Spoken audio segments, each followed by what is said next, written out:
శారదా స్వరూపులైనటువంటి మా గురువరేణ్యుల దర్శనాన్ని దాదాపుగా 20 సంవత్సరాల క్రితం మొట్టమొదట మేము చేసుకున్నది. శృంగేరిలో ఒక విశేషమైనటువంటి కార్యక్రమాలు జరిగినప్పుడు ఆ కార్యక్రమాల కోసం మేము అక్కడికి వెళ్ళడం జరిగింది. అక్కడికి వెళ్ళినప్పుడు వారి యొక్క దర్శనాన్ని ఎలాగైతే మీ అందరూ కూడా ఇప్పుడు భక్తులందరూ కూడా ఎలాగైతే గురువుగారు వస్తున్నారు, మా సన్నిధానం వారు వస్తున్నారు అంటే భక్తులందరూ కూడా ఒక పక్కన నిలబడి ఎలాగైతే దర్శనం చేసుకుంటారో, అందరూ కూడా ఎలాగైతే వరుసలో వచ్చి దర్శనం చేసుకుంటారో అదేవిధంగా నేను కూడా అలాగే వారి యొక్క దర్శనం చేసుకున్నాను. అయితే మనల్ని అనుగ్రహించేటటువంటి వాళ్ళు, మనకి సంబంధించినటువంటి వాళ్ళు, ఏదో ఒక రకంగా మనకి సంబంధించినటువంటి వాళ్ళు ఉన్నప్పుడు వాళ్ళ దగ్గరికి మనం వెళ్ళినప్పుడో అథవా వాళ్ళు మన దగ్గరికి వచ్చినప్పుడో ఏమవుతుంది అనంటే మిగతా వ్యక్తులందరినీ చూసినప్పుడు కలగనటువంటి ఒక ప్రేరణ, ఒక భావన మన మనస్సుకి కలుగుతుంది. మనల్ని అనుగ్రహించేటటువంటి వాళ్ళు అథవా మన చేత అనుగ్రహింపబడాల్సినటువంటి వాళ్ళు అథవా ఏదో ఒక రకంగా మనకి సంబంధించినటువంటి వాళ్ళు ఎవరైతే ఉంటారో వాళ్ళని చూసినప్పుడు మన మనస్సు ఒక విధమైనటువంటి ప్రేరణని మనకి కలిగిస్తుంది. కాబట్టి అదేవిధంగా మా గురువుల్ని చూసినప్పుడు మా మనస్సులో కలిగినటువంటి ఒక ప్రేరణ ఏమిటి అనంటే, వేరే ఎక్కడికో వెళ్ళడం కాదు, నన్ను నేను తెలుసుకోవాలి, నన్ను నేను కలుసుకోవాలి అనంటే దానికి కావలసినటువంటి సరైన మార్గాన్ని చూపించేటటువంటి వారు వీరు అనేటటువంటి ఆ ప్రేరణ వారిని చూసినప్పుడు నాకు కలిగింది.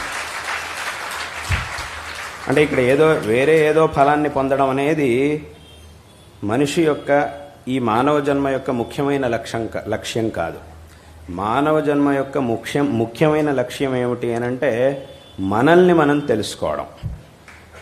అంటే మనల్ని మనం తెలుసుకోవడం అంటే ఏమిటి? మన గురించి మనకు తెలుసు కదా, నేను ఫలానా వంశంలో పుట్టాను, ఫలానా సంవత్సరంలో పుట్టాను, నాకు ఫలానా పేరు, నాకు ఇంత వయస్సు, నేను ఇది చదువుకుంటున్నాను అథవా ఏదో ఉద్యోగం చేస్తున్నాను, నేను వీడికి తమ్ముడిని అవుతాను, వాడికి అన్నయ్యని అవుతాను, ఫలానా వాడికి కొడుకుని అవుతాను, ఫలానా వాడికి మనవడిని అవుతాను అని ఆ విషయాలన్నీ మనకు తెలుసు కదా. మనల్ని మనం తెలుసుకోవడం ఏమిటి అనంటే ఇవన్నీ కూడా ఏవైతే ఉన్నాయో ఇవన్నీ కూడా మన యొక్క పరిచయం కాదు, మన శరీరం యొక్క పరిచయం మాత్రమే. ఈ శరీరం అనేది ఫలానా రోజు పుట్టింది, ఫలానా కుటుంబంలో పుట్టింది, ఫలానా వాడికి ఈ శరీరంలో మనం ఉన్నప్పుడు మనం ఫలానా విధంగా బంధువులం అవుతాము అనేటటువంటిది ఈ పరిచయం. దీనికి ఈ పేరు, దీనికి ఈ వయస్సు, దీనికి ఈ రంగు, దీనికి ఓ పరిమాణం, ఇదంతా కూడా ఈ శరీరానికి సంబంధించిన పరిచయం మాత్రమే. అసలుగా ఈ శరీరాన్ని అధిష్ఠించి ఈ శరీరాన్ని నడిపించేటటువంటి వస్తువు ఇంకోటి ఉంది. అదేమిటి అనంటే అదే మన యొక్క ఆత్మ. ఆ ఆత్మని మనం తెలుసుకోవడం అనేది ఏదైతే ఉంటుందో అది నిజంగా మనల్ని మనం తెలుసుకోవడం అని అంటే.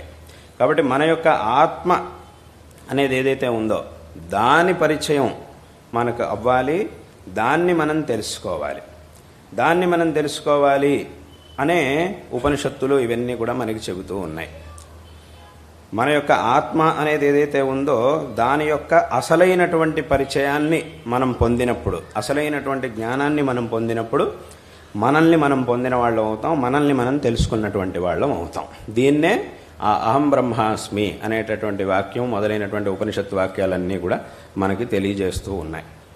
కాబట్టి దాన్ని తప్ప ఇంకా దేన్ని ఇది నేను అని మనం భావించినా కూడా అదంతా కూడా మన పరిచయం అవ్వదు. నిజంగా మన యొక్క ఆత్మస్వరూపం ఏమిటి అనే దాన్ని తెలుసుకోవడమే ఈ జీవితం యొక్క లక్ష్యం. ఈ మనుష్య జన్మ అనేటటువంటి దాని యొక్క లక్ష్యమే ఇది.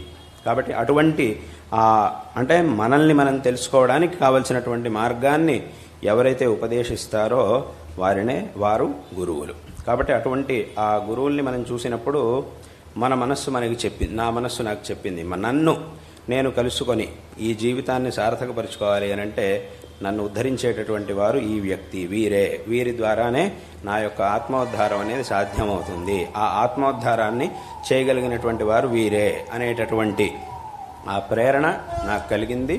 తదనంతరం ఆ తర్వాత కూడా మొదటిసారి వారి యొక్క దర్శనం చేసిన తర్వాత ఆ తర్వాత కూడా మళ్ళీ ఇంకో 2 సార్లు వారి దర్శనం చేసి ఆ తర్వాత నేను వారి దగ్గర ప్రార్థించడం, ఇట్లా శాస్త్రాధ్యయనం చేయాలి తమ దగ్గర అని చెప్పి ప్రార్థించడం, దానికి వెంటనే వారు ఒప్పుకోవడం, ఆ తర్వాత నేను శృంగేరికి వెళ్ళడం, అక్కడ ఇంకా అధ్యయనం ప్రారంభించడం, వారి దగ్గర నుంచి శాస్త్రాలను అధ్యయనం చేయడం, న్యాయం, వేదాంతం, ఈ శాస్త్రములన్నిటినీ కూడా. అంటే మొట్టమొదట ఆ మనస్సులో ఉన్నటువంటి ప్రేరణ అనేది ఏదైతే కలిగిందో ఆ తర్వాత అది కార్యరూపంలోకి రావడం, దాన్ని వారు అదేవిధంగా దానికి కావలసినటువంటి అనుగ్రహాన్ని చేయడం, ఇవాళ రోజున ఇంత దూరం రావడం, అనేవన్నీ కూడా ఆ తర్వాత జరిగినాయి. కాబట్టి వారిని మొట్టమొదట చూసినప్పుడు కలిగినటువంటి ఆ భావన ఏమిటి అనంటే, నన్ను ఉద్ధరించేటటువంటి వారు, నన్ను నిజమైనటువంటి నా స్వరూపాన్ని నాకు చూపించి, నా స్వరూపాన్ని నాకు సరిగ్గా చూపించి, ఇదే నీ యొక్క నిజస్వరూపం అనేటటువంటి నా ఆత్మస్వరూపాన్ని నాకు తెలియజేసి నన్ను ఉద్ధరించేటటువంటి వారు వీరు అనేటటువంటి భావన ఆ క్షణంలో నాకు కలిగింది. అది మొదటిసారి చూసినప్పుడు నాకు కలిగినటువంటి ఆ భావన.